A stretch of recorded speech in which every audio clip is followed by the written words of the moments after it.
ಆತ್ಮೀಯ ಬಂಧುಗಳೇ, ಶ್ರೀಮದ್ ಭಾಗವತಂ ಸ್ಕಂದ 3 ಭಾಗ 1 ಅಧ್ಯಾಯ 14 ಸಂಧ್ಯಾ ಸಮಯದಲ್ಲಿ ದ್ವಿತೀಯ ಗರ್ಭಧಾರಣೆ. ಇದರಿಂದ 2 ಶ್ಲೋಕಗಳನ್ನು ತಿಳ್ಕೊಳ್ಳೋಣ. ಶ್ಲೋಕ 4. ಶ್ರದ್ಧಧಾನಾಯ ಭಕ್ತಾಯ ಬ್ರೂಹಿ ತಜ್ಜನ್ಮ ವಿಸ್ತರಂ ಋಷೇನತ್ಯಪ್ಯತಿ ಮನಃಪರಂ ಕೌತೂಹಲಂ ಹಿಮೆ. ಅನುವಾದ: ನನ್ನ ಮನಸ್ಸು ಅತೀವ ಕುತೂಹಲ ತಾಳಿದೆ. ಭಗವಂತನ ಆವಿರ್ಭಾವದ ನಿರೂಪಣೆ ಕೇಳಿ ನನ್ನ ಮನಸ್ಸು ತಣಿದಿಲ್ಲ. ಆದ್ದರಿಂದ ಶ್ರದ್ಧಾವಂತನಾದ ಈ ಭಕ್ತನಿಗೆ ದಯವಿಟ್ಟು ಆ ಬಗ್ಗೆ ಮತ್ತಷ್ಟು ಹೆಚ್ಚು ಹೆಚ್ಚು ಹೇಳಿರಿ. ಶ್ಲೋಕ 5. ಮೈತ್ರೇಯ ಉವಾಚ ಸಾಧು ವೀರ ತ್ವಯಾ ಪೃಷ್ಟಮವತಾರ ಕಥಾಂ ಹರೇಃ ಯತ್ವಂ ಪೃಚ್ಛಸಿ ಮರ್ತ್ಯಾನಾಂ ಮೃತ್ಯುಪಾಶ ವಿಷಾತನೀಂ. ಅನುವಾದ: ಶ್ರೇಷ್ಠ ಮುನಿಗಳಾದ ಮೈತ್ರೇಯರು ಹೇಳಿದರು, ಹೇ ಯೋಧನೆ, ನೀನು ಕೇಳಿದ ಪ್ರಶ್ನೆಯು ಭಕ್ತನಿಗೆ ಯೋಗ್ಯವಾದುದು, ಏಕೆಂದರೆ ಅದು ದೇವೋತ್ತಮ ಪರಮಪುರುಷನ ಅವತಾರಕ್ಕೆ ಸಂಬಂಧಿಸಿದುದು. ಮರಣ ಹೊಂದುವ ಎಲ್ಲರಿಗೂ ಅವರ ಜನನ ಮರಣದ ಸರಪಳಿಯಿಂದ ವಿಮೋಚನೆ ನೀಡಲು ಈತ ಮೂಲ ಕಾರಣನು. ಇವು ಶ್ಲೋಕಗಳು ಮತ್ತು ಅವುಗಳ ಅನುವಾದ. ಈಗ ಭಾವಾರ್ಥದ ಮೂಲಕ ನಾವು ಇದರ ಅರ್ಥವನ್ನು ತಿಳ್ಕೊಳ್ಳೋದಕ್ಕೆ ಪ್ರಯತ್ನ ಮಾಡೋಣ. ವಿದುರ ಮುನಿಗಳಿಗೆ ಕೇಳ್ಕೊಳ್ತಾ ಇದ್ದಾನೆ. ಏನು ಅಂತಂದರೆ, ಮೂಲ ದಾನವನಾದಂತಹ ಹಿರಣ್ಯಾಕ್ಷ ಯಜ್ಞಗಳ ರೂಪನಾದಂತಹ ವರಾಹನಿಂದ ಹತನಾದ ಅಂತ ನಾನು ಗುರು ಶಿಷ್ಯ ಪರಂಪರೆಯ ಮೂಲಕ ಕೇಳಿ ತಿಳ್ಕೊಂಡಿದ್ದೀನಿ. ಭಗವಂತ ತನ್ನ ಲೀಲೆ ಅನ್ನೋ ಹಾಗೆ ಆ ಭೂಮಿಯನ್ನ ಮೇಲೆ ಎತ್ತುತ್ತಾ ಇರಬೇಕಾದ್ರೆ, ಅಂದರೆ ತನ್ನ ಲೀಲೆಯನ್ನು ಮಾಡ್ತಾ ಇರಬೇಕಾದ್ರೆ ವರಾಹ ಮತ್ತೆ ದೈತ್ಯನ ನಡುವೆ ಯುದ್ಧ ಆಗೋದಕ್ಕೆ ಕಾರಣ ಏನು ಅನ್ನೋದನ್ನ ಪ್ರಶ್ನೆ ಮಾಡ್ತಾರೆ. ಮುಂದುವರೆದು ಇಲ್ಲಿ ಹೇಳ್ತಾ ಇದ್ದಾರೆ, ನನ್ನ ಮನಸ್ಸು ತುಂಬಾನೇ ಕುತೂಹಲವಾಗಿದೆ. ಯಾಕೆ ಅಂತಂದರೆ ಅದು ಹೇಗಾಯಿತು ಏನು ಅನ್ನೋದು ತಿಳ್ಕೊಳ್ಳುವಂಥ ಒಂದು ನನಗೆ ಕ್ಯೂರಿಯಾಸಿಟಿ ಜಾಸ್ತಿ ಆಗ್ತಾ ಇದೆ. ಭಗವಂತನ ಆವಿರ್ಭಾವದ ನಿರೂಪಣೆಯನ್ನು ಕೇಳಿ ನನ್ನ ಮನಸ್ಸಿಗೆ ಇನ್ನೂ ಸಮಾಧಾನನೇ ಆಗ್ತಾ ಇಲ್ಲ. ಅದಕ್ಕೋಸ್ಕರ ಶ್ರದ್ಧಾವಂತನಾದಂಥ ಈ ಭಕ್ತನಿಗೆ ದಯವಿಟ್ಟು ಆ ಬಗ್ಗೆ ಮತ್ತಷ್ಟು ಹೇಳಿ, ಇನ್ನಷ್ಟು ಹೇಳಿ ಅಂತಂದ್ಬಿಟ್ಟು ವಿದುರರು ಕೇಳ್ಕೊಳ್ತಾ ಇದ್ದಾರೆ. ಭಾವಾರ್ಥದಲ್ಲಿ ಗುರುಗಳು ಇದರ ಬಗ್ಗೆ ಏನು ಹೇಳಿದ್ದಾರೆ ಅಂತ ತಿಳ್ಕೊಳ್ಳೋಣ.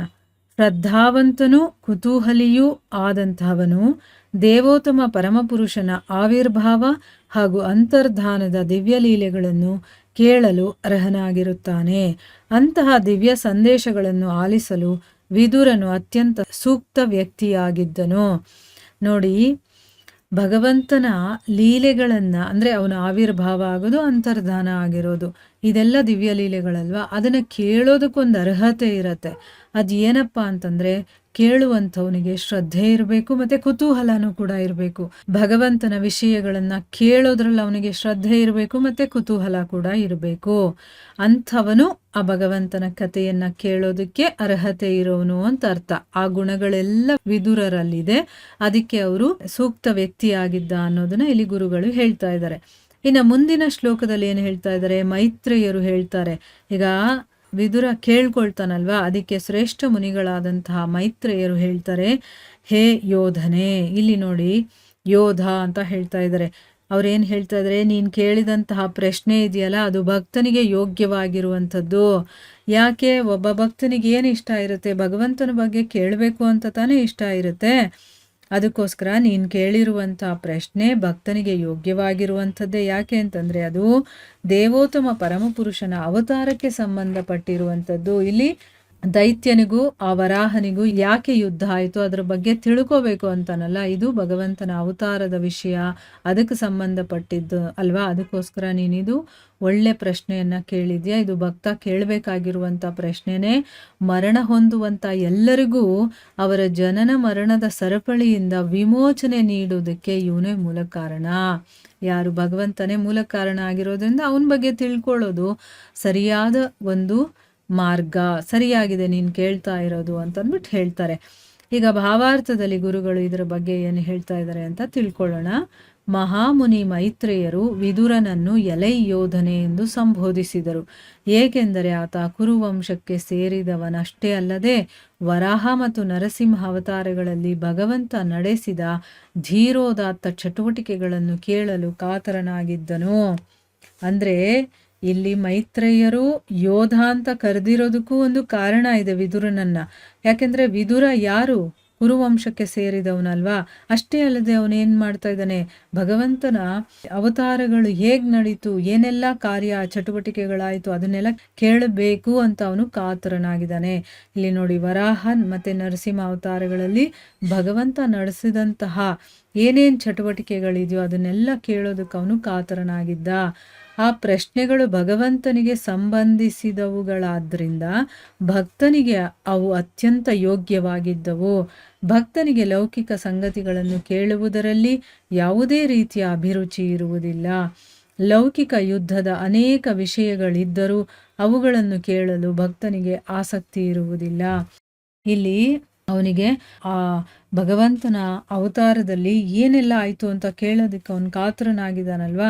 ಈ ಪ್ರಶ್ನೆಗಳೆಲ್ಲ ಭಗವಂತನಿಗೆ ಸಂಬಂಧಿಸಿದ್ದರಿಂದ ಭಕ್ತನಿಗೆ ಅದು ಕರೆಕ್ಟಾಗೇ ಇದೆ. ಅವನು ಭಗವಂತನ ಬಗ್ಗೆನೇ ಪ್ರಶ್ನೆಯನ್ನು ಮಾಡಬೇಕು, ಅವನ ಬಗ್ಗೆನೇ ತಿಳ್ಕೋಬೇಕು ಅನ್ನುವಂಥ ಒಂದು ಆಸಕ್ತಿ ಅವನಿಗಿರುತ್ತಲ್ಲ. ಈಗ ಭಕ್ತನಿಗೆ ಬೇಕಾದರೆ ನೀವು ನೋಡಿ, ಎಕ್ಸಾಂಪಲ್ಗೆ ಯಾರಾದರೂ ನಿಮ್ಮ ಅಕ್ಕಪಕ್ಕ ಭಕ್ತರಿದ್ದರೆ, ನೀವೇ ಭಕ್ತರಾಗಿದ್ದರೆ ನಿಮಗೆ ಲೌಕಿಕದವರು ಬಂದು ಏನಾದರೂ ಮಾತಾಡಿಸಿದಾಗ ನಮಗೆ ಇಷ್ಟನೇ ಆಗೋದಿಲ್ಲ. ಅಯ್ಯೋ ಅವ್ರ ಮಾತು ಇವ್ರ ಮಾತು ಅಥವಾ ಇನ್ನೇನೋ ವಿಷಯವನ್ನು ಹೇಳಕ್ಕೆ ಬರ್ತಾರೆ. ಆಗ ನಮಗೇನಾಗುತ್ತೆ, ಅಯ್ಯೋ ಅದು ಬೋರ್ ಅನಿಸ್ತಾ ಇರುತ್ತೆ. ಅಯ್ಯೋ ಯಾವಾಗ ಇವ್ರು ಹೋಗ್ತಾರಪ್ಪ, ಈ ವಿಷಯನ ಯಾಕಪ್ಪ ಮಾತಾಡ್ತಾ ಇದ್ದಾರೆ ನನಗೆ ಅಂತ ಅನಿಸುತ್ತೆ. ನಮ್ಮ ಮೈಂಡಲ್ಲಿ ಆ ಭಗವಂತನ ವಿಚಾರನೇ ಓಡ್ತಾ ಇರುತ್ತೆ ಅಲ್ವಾ. ಅದೇ ಲೌಕಿಕದವರಿಗೆ ಆಧ್ಯಾತ್ಮಿಕದ ವಿಷಯ ಹೇಳಿದ್ರೆ ಅವ್ರಿಗೆ ಇಷ್ಟ ಆಗೋದಿಲ್ಲ, ಅವರಿಗೆ ಲೌಕಿಕದ ವಿಷಯದಲ್ಲೇ ಆಸಕ್ತಿ ಇರುತ್ತೆ. ಸೊ ಒಬ್ಬ ಭಕ್ತ ಯಾವಾಗಲೂ ಅಷ್ಟೇ ಲೌಕಿಕ ಸಂಗತಿಗಳನ್ನು ಕೇಳೋದ್ರಲ್ಲಿ ಅವನಿಗೆ ಯಾವ ಅಭಿರುಚಿನೂ ಇರೋದಿಲ್ಲ. ಲೌಕಿಕ ಯುದ್ಧದ ಅನೇಕ ವಿಷಯಗಳು ಇರುತ್ತೆ ಅಲ್ವಾ, ಅದನ್ನು ಕೇಳೋದ್ರಲ್ಲಿ ಭಕ್ತನಿಗೆ ಆಸಕ್ತಿನೇ ಇರೋದಿಲ್ಲ. ಅವನಿಗೆ ಅದನ್ನು ಹೇಳ್ದಿದ್ರೆ ಸಾಕಪ್ಪ ಅಂತ ಕಾಯ್ತಾ ಇರ್ತಾರೆ ಅವರು. ಆ ರೀತಿ ಭಗವಂತನು ತೊಡಗಿರುವ ಯುದ್ಧ ವಿಷಯಗಳು ಕೇವಲ ಮರಣಕ್ಕೆ ಸಂಬಂಧಿಸಿದಂಥವುಗಳಲ್ಲ. ಅವು ಜನನ ಮರಣ ಪುನರಾವರ್ತನೆಯನ್ನು ಒಳಗೊಂಡ ಮಾಯಾಪಾಶದ ವಿರುದ್ಧದ ಯುದ್ಧವಾಗಿರುತ್ತದೆ. ಅಂದರೆ ಭಗವಂತನ ಯುದ್ಧ ವಿಷಯಗಳನ್ನು ಕೇಳಿ ಸಂತೋಷ ಪಡುವುದರಿಂದ ಅಂತಹವರು ಜನನ ಮರಣ ಸರಪಳಿಯಿಂದ ಮುಕ್ತಿ ಪಡೆಯುತ್ತಾರೆ. ನೋಡಿ, ಇಲ್ಲಿ ಲೌಕಿಕದಲ್ಲಿ ಬೇಕಾದಷ್ಟು ಯುದ್ಧಗಳು ನಡೀತಾ ಇರುತ್ತೆ, ಅಂಥ ವಿಷಯಗಳು ಬೇಕಾದಷ್ಟಿರುತ್ತೆ ಕೇಳಕ್ಕೆ. ಆದರೆ ಭಕ್ತನಿಗೆ ಅದರಲ್ಲಿ ಆಸಕ್ತಿ ಇರೋದಿಲ್ಲ. ಇಲ್ಲಿ ಭಗವಂತನೂ ಕೂಡ ತೊಡಗಿರುವಂಥ ಯುದ್ಧದ ವಿಷಯದ ಬಗ್ಗೆನೇ ವಿದುರ ಕೇಳ್ತಾ ಇರೋದು. ಇಲ್ಲೂ ಯುದ್ಧದ ಬಗ್ಗೆನೇ ಕೇಳ್ತಾ ಇದ್ದಾನಲ್ಲ, ಅದರಲ್ಲೂ ಕೂಡ ಏನು ವಿಶೇಷತೆ ಇದೆ ಅಂತ ನಮ್ಗೆ ಅನ್ನಿಸ್ಬೋದು. ಆದರೆ ಇಲ್ಲಿ ಭಗವಂತ ಅದರಲ್ಲಿ ಇನ್ವಾಲ್ವ್ ಆಗಿರೋದ್ರಿಂದ ಈ ಯುದ್ಧದ ವಿಷಯ ಕೇವಲ ಸಾವಿಗೆ ಸಂಬಂಧಪಟ್ಟಿದ್ದಂತಲ್ಲ, ಅಂದರೆ ಆ ದೈತ್ಯ ಸತ್ತನಲ್ಲ ಅದಕ್ಕೆ ಸಂಬಂಧಪಟ್ಟಿದ್ದಂತಲ್ಲ. ಈ ರೀತಿಯ ಯುದ್ಧದ ವಿಚಾರಗಳು ನಾವು ಕೇಳಿದಾಗ, ಅಂದರೆ ಭಗವಂತ ಅದರಲ್ಲಿ ಇದ್ದಾಗ ಆ ಯುದ್ಧದ ವಿಷಯವನ್ನು ನಾವೇನಾದರೂ ಕೇಳಿದಾಗ ಅದು ನಮ್ಮನ್ನು ಏನು ಮಾಡುತ್ತೆ ಅಂತಂದರೆ, ಜನನ ಮರಣ ಪುನರಾವರ್ತನೆ ಇರುತ್ತಲ್ಲ, ಅಂದರೆ ನಾವು ಮತ್ತೆ ಬರ್ತಾ ಇರ್ತೀವಿ, ಹೋಗ್ತಾ ಇರ್ತೀವಿ, ಹುಟ್ತಾ ಇರ್ತೀವಿ, ಸಾಯ್ತಾ ಇರ್ತೀವಲ್ವಾ. ಈ ಒಂದು ಜನನ ಮರಣ ಪುನರಾವರ್ತನೆಯನ್ನು ಒಳಗೊಂಡಿರುವಂತಹ ಈ ಮಾಯಾಪಾಶದ ವಿರುದ್ಧ, ನಮಗೆ ಮಾಯಾಪಾಶ ಇರೋದ್ರಿಂದನೇ ನಾವು ಈ ರೀತಿ ಎಲ್ಲ ಮಾಡ್ತಾ ಇರೋದು, ಇದರ ವಿರುದ್ಧದ ಯುದ್ಧ ಆಗಿರುತ್ತದು. ಅಂದರೆ ಭಗವಂತನ ಯುದ್ಧದ ವಿಷಯಗಳನ್ನು ಕೇಳಿ ಸಂತೋಷ ಪಡೋದ್ರಿಂದ ಅಂಥ ಜನರು ತಮ್ಮ ಜನನ ಮರಣದ ಸರಪಳಿಯಿಂದನೇ ಮುಕ್ತಿ ಪಡೀತಾರೆ. ಇದಕ್ಕಿಂತ ಒಂದು ದೊಡ್ಡದು ಏನಾದರೂ ನಮಗೆ ಬೇಕಾ? ನಾವು ಬರೀ ಭಗವಂತ ಮಾಡಿರುವಂಥ ಯುದ್ಧದ ಬಗ್ಗೆ ಕೇಳಿಸ್ಕೊಂಡ್ರೆ ಸಾಕು, ನಮ್ಮ ಜನನ ಮರಣದ ಯುದ್ಧದ ಸರಪಳಿ ಇದೆಯಲ್ಲ ಅದರಿಂದನೇ ನಮಗೆ ಮುಕ್ತಿ ಸಿಗುತ್ತೆ ಅಂತಂದರೆ ಇದಕ್ಕಿಂತ ಇನ್ನೇನು ಬೇಕು ಒಬ್ಬ ಭಕ್ತನಿಗೆ ಅಲ್ವಾ. ಭಗವಂತನ ವಿಚಾರ ಕೇಳೋದ್ರಲ್ಲೇ ಒಂದು ಆನಂದ ಸಿಗುತ್ತೆ. ಆನಂದ ಸಿಗೋದಷ್ಟೇ ಅಲ್ಲ, ನಮಗೆ ಮುಕ್ತಿ ಕೂಡ ಸಿಗುತ್ತೆ ಅಂತಂದರೆ ಕೇಳೋದ್ರಲ್ಲಿ ಏನಪ್ಪ ಕಷ್ಟ ನಮಗೆ? ಆದರೆ ನಮಗೆ ಕಷ್ಟ ಯಾಕೆ? ನಮ್ಮ ಮನಸ್ಸು ಐಹಿಕದಲ್ಲಿ ಮುಳುಗಿರೋದ್ರಿಂದ. ಅದರಿಂದ ಹೊರಗಡೆ ಬರೋದಕ್ಕೆ ಏನು ಮಾಡಬೇಕು? ಅದನ್ನೇ ಕೇಳಬೇಕು. ಭಗವಂತನ ವಿಚಾರನ ಕೇಳಿದ್ರೇ ನಾವು ಅದರಿಂದ ಹೊರಗಡೆ ಬರೋದಕ್ಕೆ ಸಾಧ್ಯ. ಅದರಿಂದ ಹೊರಗಡೆ ಬರೋದಕ್ಕೂ ಭಗವಂತನ ವಿಚಾರಗಳನ್ನೇ ಕೇಳಬೇಕು. ಮುಕ್ತಿಯನ್ನು ಪಡಿಬೇಕು ಅಂದರೂ ಅದನ್ನೇ ಕೇಳಬೇಕು. ಕುರುಕ್ಷೇತ್ರ ಯುದ್ಧದಲ್ಲಿ ಕೃಷ್ಣನು ತೊಡಗಿರುವುದರ ಬಗ್ಗೆ ಮೂರ್ಖರು ಸಂಶಯ ವ್ಯಕ್ತಪಡಿಸುತ್ತಾರೆ. ಆದರೆ ಆತ ಭಾಗವಹಿಸಿದ್ದರಿಂದಲೇ ರಣರಂಗದಲ್ಲಿದ್ದ ಎಲ್ಲರಿಗೂ ಮೋಕ್ಷ ದೊರೆಯಿತೆಂಬುದು ಅವರಿಗೆ ತಿಳಿದಿಲ್ಲ. ಈಗ ಭಗವಂತನ ಬಗ್ಗೆನೂ ಕೂಡ ಬೇಕಾದಷ್ಟು ಮಾತಾಡ್ಕೊಳ್ಳೋ ಜನರು ಇದ್ದಾರೆ. ಕುರುಕ್ಷೇತ್ರ ಯುದ್ಧದಲ್ಲಿ ಕೃಷ್ಣ ಇದ್ದಾನೆ ಅಂತಂದ್ರೇ ಮೂರ್ಖರೆಲ್ಲ ಸಂಶಯ ಪಡ್ತಾರೆ, ಅವನೇನಿದ್ನ ಅಲ್ಲಿ ಹಾಗೆ ಹೀಗೆ ಅಂತಂದ್ಬಿಟ್ಟು. ಆದರೆ ನಾವು ಕೇಳಿರೋ ಪ್ರಕಾರ ಬೇಕಾದಷ್ಟು ಜನರಿಗೆ ಅಲ್ಲಿ ಮುಕ್ತಿ ಸಿಗುತ್ತಲ್ವಾ, ಅಲ್ಲಿ ಭಗವಂತ ಕೃಷ್ಣ ಇದ್ದ ಅನ್ನೋ ಕಾರಣದಿಂದನೇ ಅವರಿಗೆಲ್ಲರಿಗೂ ಕೂಡ ಮುಕ್ತಿ ಸಿಕ್ತು ಅಂತಂದ್ಬಿಟ್ಟು ಹೇಳ್ತಾರೆ. ಆದರೆ ಇದ್ರ ಬಗ್ಗೆ ಆ ಮೂರ್ಖರಿಗೆ ಗೊತ್ತಿಲ್ಲ ಅನ್ನೋದನ್ನ ಇಲ್ಲಿ ಗುರುಗಳು ಹೇಳ್ತಾ ಇದ್ದಾರೆ. ಕುರುಕ್ಷೇತ್ರ ಯುದ್ಧದಲ್ಲಿ ಭಾಗವಹಿಸಿದವರೆಲ್ಲರೂ ಮರಣಾನಂತರ ತಮ್ಮ ತಮ್ಮ ಮೂಲ ಆಧ್ಯಾತ್ಮಿಕ ಅಸ್ತಿತ್ವವನ್ನು ಪಡೆದುಕೊಂಡರೆಂದು ಭೀಷ್ಮರು ಹೇಳುತ್ತಾರೆ. ಆದ್ದರಿಂದ ಭಗವಂತನ ಯುದ್ಧ ವಿಷಯಗಳನ್ನು ಕೇಳುವುದು ಇತರ ಯಾವುದೇ ಭಕ್ತಿಯುತ ಸೇವೆಯಷ್ಟೇ ಪರಿಣಾಮಕಾರಿಯಾದುದು. ಇಲ್ಲಿ ಕುರುಕ್ಷೇತ್ರ ಯುದ್ಧ ನಡೆಯುತ್ತಲ್ಲ, ಅದರಲ್ಲಿ ಯಾರ್ಯಾರೆಲ್ಲ ಭಾಗವಹಿಸಿದ್ರೋ ಅವರೆಲ್ಲ ತುಂಬ ಜನ ಸತ್ತು ಹೋಗ್ತಾರೆ. ಬರೀ ಪಾಂಡವರು ಮತ್ತು ಇನ್ನು ಕೆಲವೊಂದಷ್ಟು ಜನ ಮಾತ್ರ ಉಳಿತಾರಲ್ವಾ.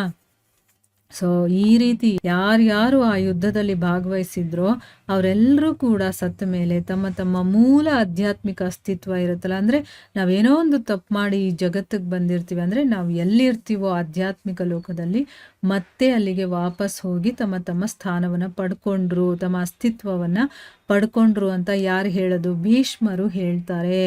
ಅದಕ್ಕೋಸ್ಕರನೇ ಭಗವಂತನ ಯುದ್ಧ ವಿಷಯಗಳನ್ನು ಕೇಳೋದು ಮತ್ತು ಭಕ್ತಿಯಿಂದ ಸೇವೆ ಮಾಡೋದಿದೆಯಲ್ಲ, ಅದೆರಡರಲ್ಲೂ ಏನೂ ಡಿಫ್ರೆನ್ಸ್ ಇಲ್ಲ. ಅಂದರೆ ನಾನು ದೇವ್ರ ಮನೇಲಿ ಕೂತ್ಕೊಂಡು ನೈವೇದ್ಯ ಮಾಡಿ ಪೂಜೆ ಪುನಸ್ಕಾರ ಮಂತ್ರ ಜಪ ಇದೆಲ್ಲ ಮಾಡ್ತೀನಲ್ಲ, ಅದು ಒಂದೇ ಭಕ್ತಿ ಸೇವೆ ಅಂತ ಅನ್ನಿಸ್ಕೊಳ್ಳಲ್ಲ. ಭಗವಂತನ ಬಗ್ಗೆ ಏನಾದರೂ ಕೇಳಲಿ, ಅದೆಲ್ಲ ಭಕ್ತಿಯಿಂದ ಸೇವೆ ಮಾಡೋದೇ ಅಂತ ಅರ್ಥ. ಕಿವಿಗಳ ಮೂಲಕ ನಾವು ಸೇವೆ ಮಾಡ್ತಾ ಇರ್ತೀವಿ, ನಮ್ಮ ಮನಸ್ಸನ್ನು ಅಲ್ಲಿಟ್ಟು ಅದನ್ನು ಕೇಳ್ತಾ ಇರ್ತೀವಲ್ವ, ಅದು ಕೂಡ ಸೇವೆ ಅಂತಲೇ ಅನ್ನಿಸ್ಕೊಳ್ಳುತ್ತೆ. ಮತ್ತು ಅಷ್ಟೇ ಪರಿಣಾಮಕಾರಿಯಾಗೂ ಇರುತ್ತೆ. ನಾವು ದೇವರ ಮುಂದೆ ನಿಂತ್ಕೊಂಡು ಪೂಜೆ ಪುನಸ್ಕಾರ ಮಾಡಿದ್ರೂ ಭಗವಂತನ ವಿಚಾರ ಕೇಳಿದ್ರು ಎರಡೂ ಒಂದೇ ಅಂತ ಹೇಳಿದ್ಮೇಲೆ ಅದಕ್ಕೇನು ಪರಿಣಾಮ ಸಿಗುತ್ತೋ ಇದು ಕೂಡ ಅಷ್ಟೇ ಪರಿಣಾಮಕಾರಿಯಾಗಿರುವಂಥದ್ದು ಅಂತ ಇಲ್ಲಿ ಗುರುಗಳು ಹೇಳ್ತಾ ಇದ್ದಾರೆ. ಇಲ್ಲಿಗೆ ನಾವು ನಿಲ್ಲಿಸೋಣ. ಹರೇ ಕೃಷ್ಣ.